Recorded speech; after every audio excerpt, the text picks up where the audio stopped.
Assalamualaikum warahmatullahi wabarakatuh. Baiklah, kami dari kelompok 1 akan mempresentasikan hasil diskusi kami, yaitu tentang supervisi pendidikan. Kelompok kami terdiri dari yang pertama, Putri Wulandari, yang kedua saya Hesti Filmiari, dan yang ketiga yaitu Siti Susanti. Pemateri pertama yaitu saya sendiri yang akan menjelaskan tentang pengertian supervisi pendidikan. Supervisi pendidikan ini merupakan pembinaan yang berupa bimbingan atau tuntutan ke arah perbaikan situasi pendidikan pada umumnya dan peningkatan mutu mengajar dan belajar pada khususnya. Selanjutnya yaitu supervisi pendidikan terbagi menjadi dua. Yang pertama yaitu supervisi manajerial, yang kedua yaitu supervisi akademik, dan pengertiannya yaitu supervisi manajerial ini merupakan supervisi yang berkenaan dengan aspek pengelolaan sekolah yang terkait langsung dengan peningkatan efisiensi dan efektivitas sekolah. Sedangkan supervisi akademik merupakan serangkaian kegiatan membantu guru dalam mengembangkan kemampuannya untuk mengelola proses pembelajaran demi pencapaian tujuan pembelajaran yang akan dicapai. Selanjutnya yaitu prinsip-prinsip supervisi akademik. Yang pertama yaitu konstruktif dan kreatif, yang kedua realistik, yang ketiga objektif, yang keempat didasarkan atas hubungan profesional, dan yang kelima yaitu profesional. Baiklah, mungkin hanya itu yang dapat saya sampaikan. Selanjutnya yaitu pemateri selanjutnya yaitu Putri Wulandari. Kepada Putri dipersilakan. Assalamualaikum warahmatullahi wabarakatuh. Baiklah, saya Putri Wulandari akan melanjutkan materi tentang metode dan teknik supervisi pendidikan. Yang pertama, metode dalam konteks pengawasan merupakan suatu cara yang ditempuh oleh pengawas pendidik guna merumuskan tujuan yang hendak dicapai baik oleh sistem perorangan maupun kelembagaan pendidikan itu sendiri. Yang kedua, teknik supervisi merupakan cara-cara yang ditempuh dalam mencapai tujuan tertentu, baik yang berhubungan dengan penyelesaian masalah guru-guru dalam mengajar, masalah kepala sekolah dalam mengembangkan kelembagaan, serta masalah-masalah lain yang berhubungan serta berorientasi pada peningkatan mutu pendidikan. Metode dan teknik supervisi pendidikan terbagi dua. Yang pertama, metode dan teknik supervisi individual, yaitu yang pertama observasi. Memiliki prinsip dasar supervisi perekaman individu secara langsung dalam kegiatan belajar mengajar. Yang tujuan supervisinya memvalidasi keberhasilan tujuan pendidikan yang dilakukan oleh guru. Yang analisisnya timbulnya kesan serta kesenjangan antara atasan dan bawahan. Yang kedua, pertemuan individu. Prinsip dasarnya yaitu dilakukan setelah observasi dilakukan sehingga terjalin hubungan akrab. Tujuan supervisinya yaitu menganalisa kesulitan-kesulitan belajar baik yang ditimbulkan oleh guru maupun oleh komponen yang lain. Analisisnya yaitu hendaknya dilakukan oleh supervisor yang memiliki tingkat kompetensi yang tinggi. Yang ketiga adalah kunjungan antar guru. Prinsip dasarnya yaitu pertukaran pengalaman yang dilakukan oleh forum guru. Tujuannya agar meningkatkan sikap, keterampilan, serta pengetahuan. Analisisnya yaitu menumbuhkan prinsip pengajaran yang menyenangkan oleh berbagai pihak. Yang keempat adalah evaluasi diri. Prinsip dasarnya yaitu menumbuhkan dan mengembangkan potensi diri secara akurat.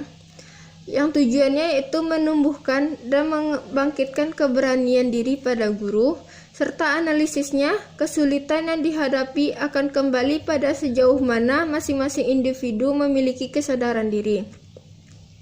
Yang kelima, supervisi buletin.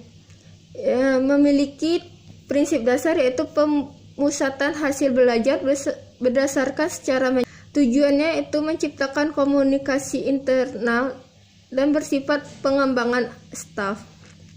Analisisnya itu mengoptimalisasikan media cetak bagi pendidik.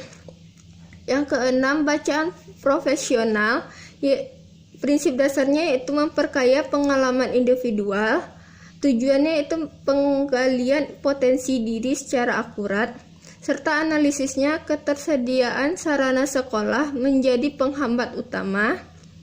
Yang terakhir yaitu menulis profesional. Prinsip dasarnya yaitu mengoptimalkan potensi diri melalui tulisan ilmiah. Tujuannya meningkatkan kemandirian profesional, serta analisisnya yaitu kurangnya percaya diri dalam menulis yang dirasakan oleh banyak kalangan, serta media yang kurang mendukung.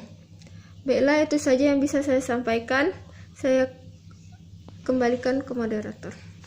Assalamualaikum warahmatullahi wabarakatuh. Di sini saya Siti Santi akan melanjutkan materi yaitu metode dan teknik supervisi kelompok.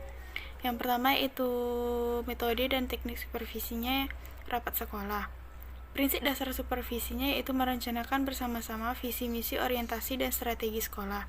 Tujuan supervisinya yaitu memperbaiki kualitas personil, staf, dan program sekolah. Analisisnya itu rapat berjenjangan dengan memperhatikan kualitas, efektivitas, dan efisien. Yang kedua yaitu orientasi guru baru. Prinsip dasar supervisinya itu memperkenalkan dan memperkaya pengalaman dengan jalan bertukar pengalaman. Tujuan supervisinya itu mendapatkan informasi bagi guru baru tentang sekolah terkait. Analisisnya jarang dilakukan karena kurangnya kesadaran untuk hal tersebut. Yang ketiga itu laboratorium kurikulum. Prinsip supervisinya yaitu membantu pengembangan kurikulum bagi pihak terkait terutama guru. Tujuan supervisinya yaitu membantu guru dan personil sekolah dalam mengembangkan dan memperbaiki kurikulum. Analisisnya itu hal ini baru dikembangkan oleh sekolah-sekolah unggul saja. Yang keempat yaitu panitia. Prinsip dasar supervisinya itu memecahkan masalah-masalah khusus dalam tugas kepanitiaan sekolah. Tujuan supervisinya yaitu mendorong keberanian dan menciptakan kesempatan bagi individu dalam pengalaman profesional. Analisisnya kecenderungan melemparkan tugas-tugas tertentu sering terjadi. Yang kelima yaitu perpustakaan profesional. Prinsip dasar supervisinya yaitu memberikan bantuan dalam peningkatan kompetensi profesional. Tujuan dasarnya yaitu motivasi peningkatan pengetahuan dan analisisnya pembentukan kebiasaan sesuatu yang harus dilaksanakan sedini mungkin. Selanjutnya yaitu demonstrasi mengajar. Prinsip dasar supervisinya itu peningkatan didaktik dan metodik guru. Tujuannya membantu mengembangkan pengajaran yang efektif dan analisisnya jarang dilaksanakan selain kurang adanya percaya diri juga tingkat pemotivasian yang rendah. Yang ketujuh yaitu lokar karya. Prinsip dasar supervisinya menghidupkan kerjasama yang memadai dan tujuannya itu pemecahan masalah situasi sehari-hari dan analisisnya membutuhkan biaya yang cukup tinggi. Yang kedelapan yaitu field trips for staff personnel. Prinsip dasar supervisinya itu memberikan kesempatan pada pengembangan staf. Tujuannya memahami teknik supervisi yang ditentukan oleh kebutuhan staf. Analisisnya perlunya tindak lanjut dengan sistem evaluasi yang memadai. Sekian. Diskusi panel memperkaya ide dan gagasan dalam pemecahan masalah, menumbuhkan sikap pengetahuan dan keterampilan. Sikap berpikir kritis sangat diperlukan, namun hal ini jarang dilaksanakan karena mengingat besar biaya yang harus dilakukan. Selanjutnya itu in-service training, yaitu mengacu pada azas pendidikan seumur hidup, pemenuhan kebutuhan tenaga profesional, diperlukan strategi yang memadai dalam pengembangan ini. Selanjutnya itu organisasi profesi, yaitu keanggotaan dalam profesi menjadi kebutuhan tersendiri, peningkatan tanggung jawab dan kesadaran. Sejauh ini patut ditanyakan lembaga ini dalam mengembangkan karir, patut ditanyakan dalam mengembangkan karir.